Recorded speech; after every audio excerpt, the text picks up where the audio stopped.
Thank you so much आप लोगों को कि इतनी देर किसी को बैठ के सुनना सबसे बड़ी बात ये होती है, क्योंकि जब वहाँ पे हम बैठ के किसी को सुनते हैं तो उतना पेशेंस रखना पड़ता है, ये मुझे लगता है। और एक्चुअली मैं 26 साल की हूँ। 2011 में चलती ट्रेन से मुझे कुछ बदमाशों ने, मैं वॉलीबॉल चैंपियन भी रह चुकी हूँ, 2011 में चलती ट्रेन से मुझे बदमाशों ने एक गोल्ड चेन पहनी थी, चलती ट्रेन से मुझे उठा के बाहर फेंक दिया था। लखनऊ से दिल्ली आ रही थी मैं। कंपार्टमेंट में बहुत सारे, जनरल कंपार्टमेंट था, बहुत सारे लोग थे, किसी ने मना नहीं किया। एक प्लेयर का जो स्पिरिट होता है वो अपने आप, जब कोई छीनने की कोशिश करता कुछ भी, वो देता नहीं है। तो मेरे में भी था, मैंने मना किया और उन्होंने मुझे चलती ट्रेन से, वो 4-5 थे, उन्होंने बाहर फेंका। दुर्भाग्य ये था कि उसी समय दूसरी ट्रैक से ट्रेन आई और मैं उस ट्रेन में टकराई, फिर नीचे गिरी, दोनों ट्रेनें निकल गईं। कुछ देर बाद मैंने हाथ को ऐसे रख के उठने की कोशिश किया तो देखा कि मेरा पैर कट चुका था। थाई को उठा के देखा, मेरा पैर ऐसे जीन्स में लटका हुआ था, ब्लड फोर्सफुली निकल रहा, दूसरे पैर की हड्डियाँ टूट टूट के बाहर निकल चुकी थी।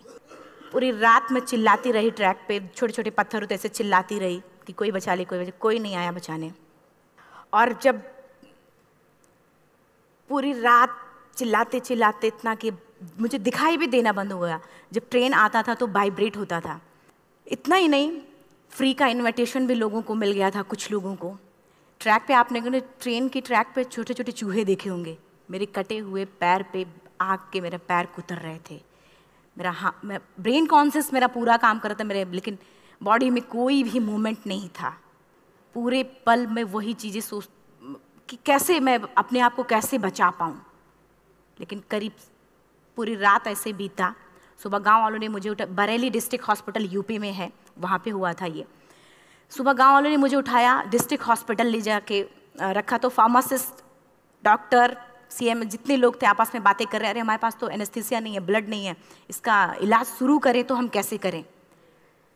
मुझे भी नहीं दिखाई तो नहीं, लेकिन मेरा सुनाई दे रहा था सब कुछ वहाँ पे। कहाँ से हिम्मत आई मुझ में, मुझे भी नहीं पता। मैंने बोला वहाँ पे कि सर जब मेरा पूरा पैर कटा, तब मैंने इतनी देर रेलवे ट्रैक पे थी, मैं उस चीज़ को बर्दाश्त किया, तो अभी तो आप मेरे अच्छे के लिए मेरे पैर काटेंगे। शायद आपको यकीन नहीं होगा, या फिर कभी आप लोगों ने ये चीज़ नहीं देखी, कोई डॉक्टर या फार्मासिस्ट अपना ब्लड दे के किसी पेशेंट को बचाया। मेरी इस बात को सुनने के बाद वहाँ के डॉक्टर और फार्मासिस्ट दोनों ने एक एक यूनिट ब्लड दिया और मेरे पैर को बिना एनेस्थीसिया अलग कर दिया गया। आज भी मैं उस दर्द को महसूस करती हूँ, जब भी मैं जब बोलती हूँ तब मैं वो चीज़ें महसूस करती हूँ। उसके बाद जब बात मीडिया में आई, लोगों को पता चला कि रिमा नेशनल प्लेयर है, KGMC king George medical college Lucknow में एडमिट करा, लखनऊ से फिर sport minister, AIIMS trauma centre Delhi. तब तक सब ठीक ठाक चल रहा था, प्लेयर होने की वजह से अच्छा ट्रीटमेंट मिलना शुरू हुआ। करीब 4 महीने मैं एम्स में रही। एम्स में रहने के बाद जब मैं थोड़ा ठीक हुई, करीब 25 दिन बाद जब ठीक हुई, न्यूज़पेपर में गोल गोल लिख के आ रहे कि अरुणिमा के पास टिकट नहीं था, अरुणिमा ट्रेन से कूद गई। उसका खंडन किया घर वालों ने, फिर बोला कि अरुणिमा सुसाइड करने गई थी। जिस लड़की का शरीर का एक अंग कट चुका, पूरी जिंदगी का पता नहीं कि व्हील चेयर है, बैसाखी या पता, यहाँ तक कि मेरे स्पाइन में 3 फ्रैक्चर था, मुझे ये भी नहीं पता था कि मैं बेड से उठ भी पाऊंगी कि नहीं। अंदाजा लगाया जा सकता, सिर्फ अंदाजा लगाया जा सकता है कि उसकी दिलो दिमाग पे क्या चल रहा होगा, उस परिवार की क्या स्थिति रही होगी, जब जिस परिवार की एक यंग एज लड़की का इस तरीके का सिचुएशन हुआ हो। फिर भी कहते हैं कि जहाँ चाह होती वहाँ राह मिली जाती है। एम्स के हॉस्पिटल के बेड पे मैंने डिसाइड किया, क्योंकि अपनी बातें हम चिल्ला चिल्ला के करें, वो सिस्टम की इतनी हाई लेवल की बातें हो रही थी कि हम एक मध्यम वर्गीय फैमिली से थे, हम अपनी बातें चिल्ला चिल्ला के कह रहे थे, लेकिन कोई नहीं सुन रहा था।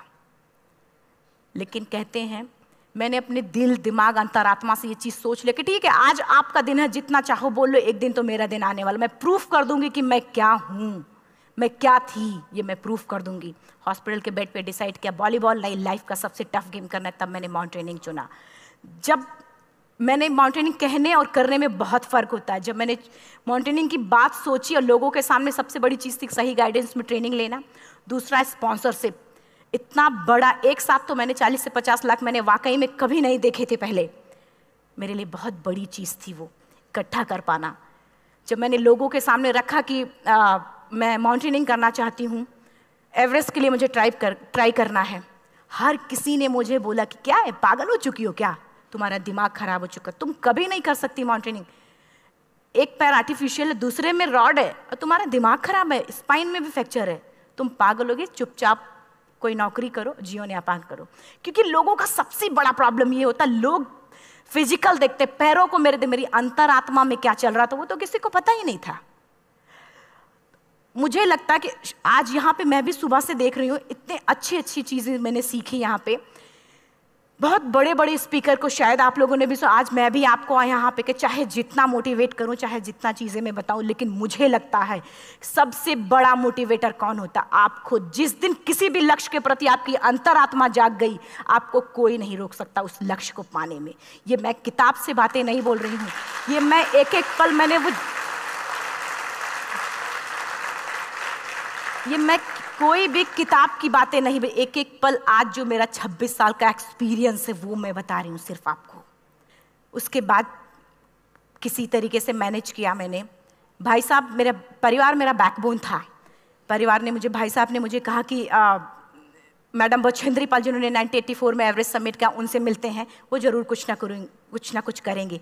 हॉस्पिटल से निकलने के बाद मेरे राइट लेग में स्टिचेस लगी थी। मैंने डायरेक्टली घर जाने की बजाय, जब लोग ये सोचते हैं कि मुझे अपना जीवन यापन कैसे करना है, जब लोग ये सोचते हैं कि मुझे अपनी ज़िंदगी के मेरे दिमाग में सिर्फ 2 चीज़ें चल रही थी, मुझे इनका जवाब कैसे देना है और एवरेस्ट समिट कैसे करना है। फर्स्ट तुरंत गए बछेंद्री मैम के पास। जब मिले, मैम ने फर्स्ट टाइम जब मुझे देखा तो उन्होंने कहा, अरुणिमा, उनकी आंखों में आंसू आ गए। उन्होंने बोला, अरुणिमा, तूने ऐसी हालात में एवरेस्ट जैसे दुरूह पहाड़ के बारे में सोचा तो तूने अपने अंदर तो एवरेस्ट फतह कर लिया, अब तो सिर्फ लोगों के लिए। मेरे परिवार को छोड़ के बाहर की पहली ऐसी महिला थी जिन्होंने मुझ पे भरोसा किया था कि हाँ अरुणिमा, तुम कर सकती हो। मेरे लिए वही बहुत बड़ी चीज़ थी। प्लानिंग भी कर ली, मैम भी मिल गई, सब हो गया। लेकिन जब उतरते हैं फील्ड में तब पता चलता कि हम क्या हैं। रोड हेड से मैं पहुंच गई। मैडम ने कहा कि ठीक है, तुम्हारे कहने तुम्हारे सोचने से कुछ नहीं होगा अरुणिमा, प्रूफ करो कि कर सकती हो। मैंने कहा बस एक मौका चाहिए मुझे।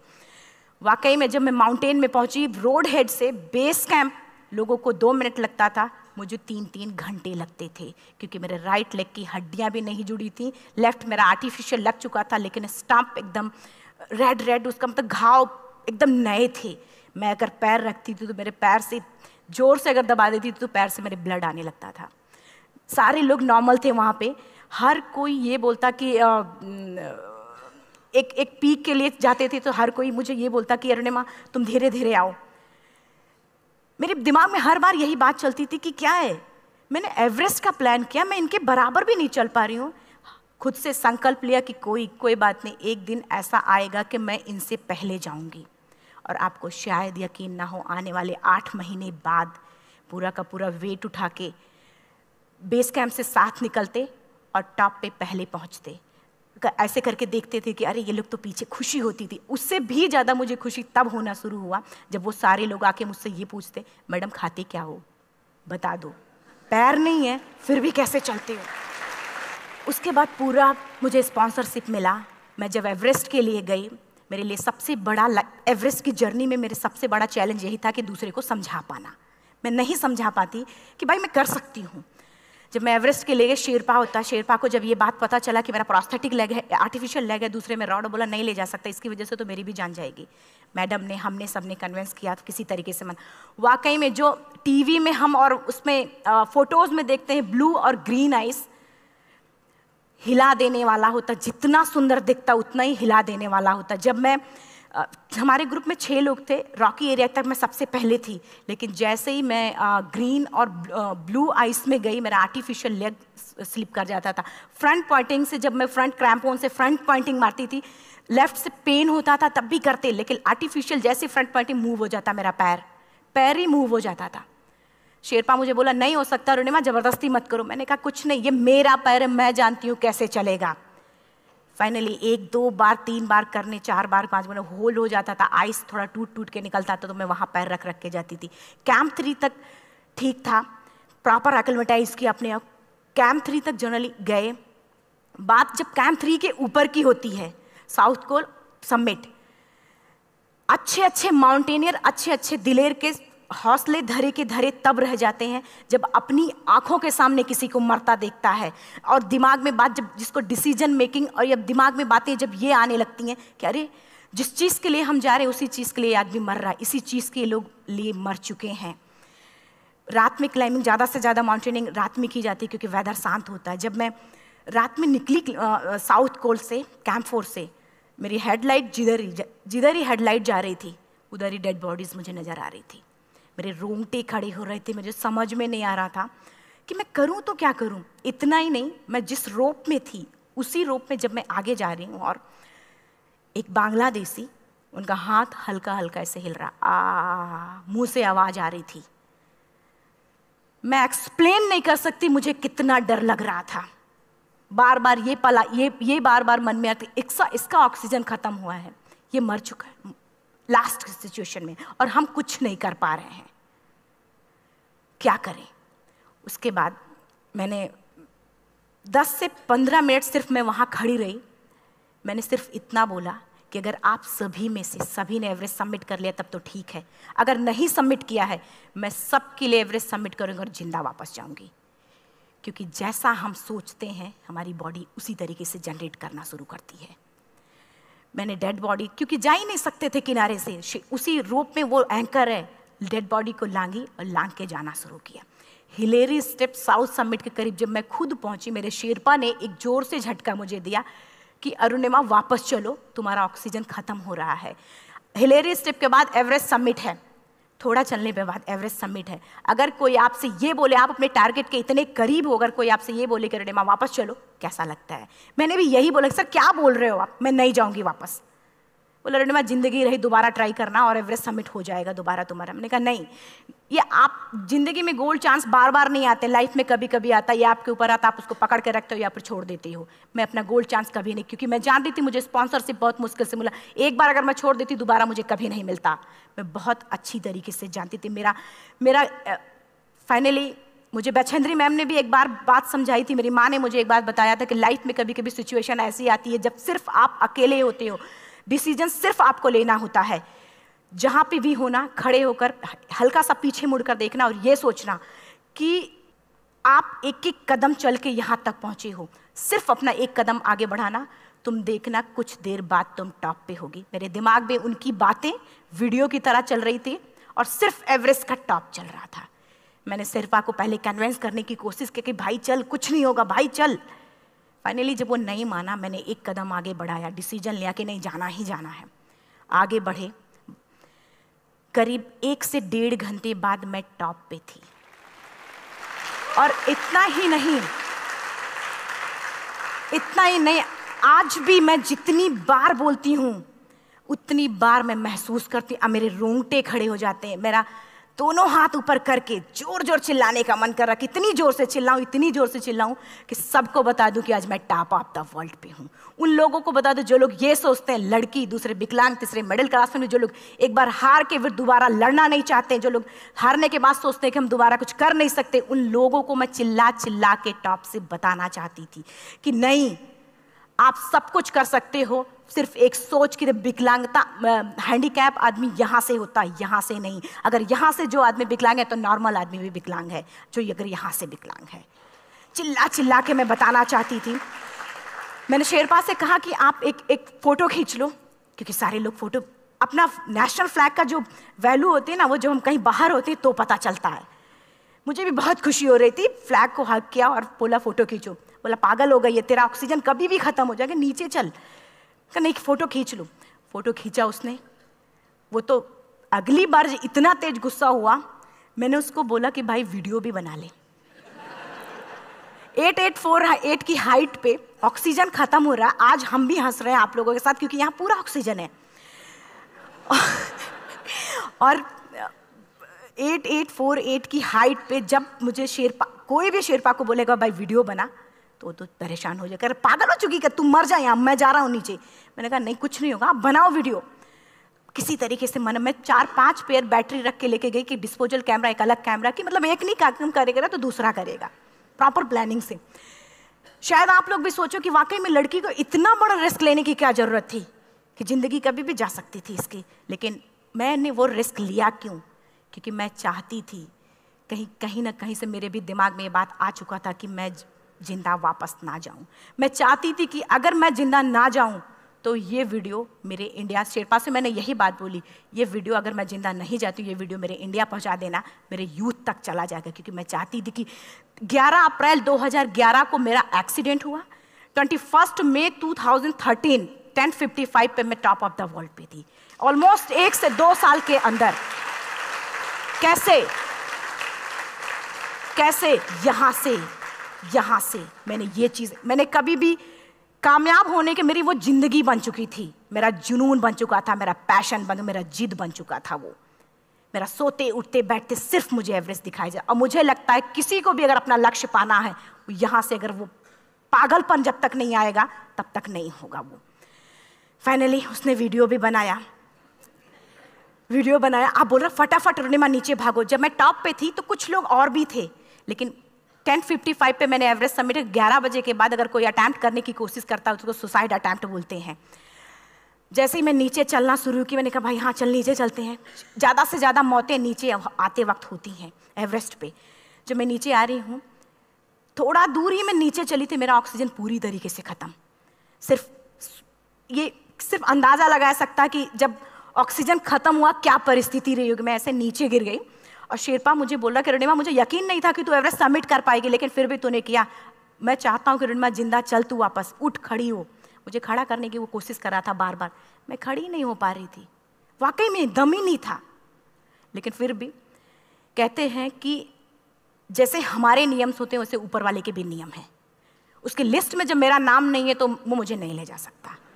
अगर दूसरी चीज़, मेरा कॉन्सेप्ट एकदम क्लियर हो चुका था। जब रेलवे ट्रैक पे मैं थी, रेलवे ट्रैक पे 7 घंटे में पड़ी थी, 49 ट्रेन अप डाउन हुई थी, तो मेरा कॉन्सेप्ट एकदम क्लियर हो चुका था। इसका मतलब है कि ऊपर वाले ने अगर मुझे कुछ बचाया है तो कुछ ना कुछ इतिहास रचने के लिए बचाया है। मैंने पॉजिटिव तरीके से सोचा।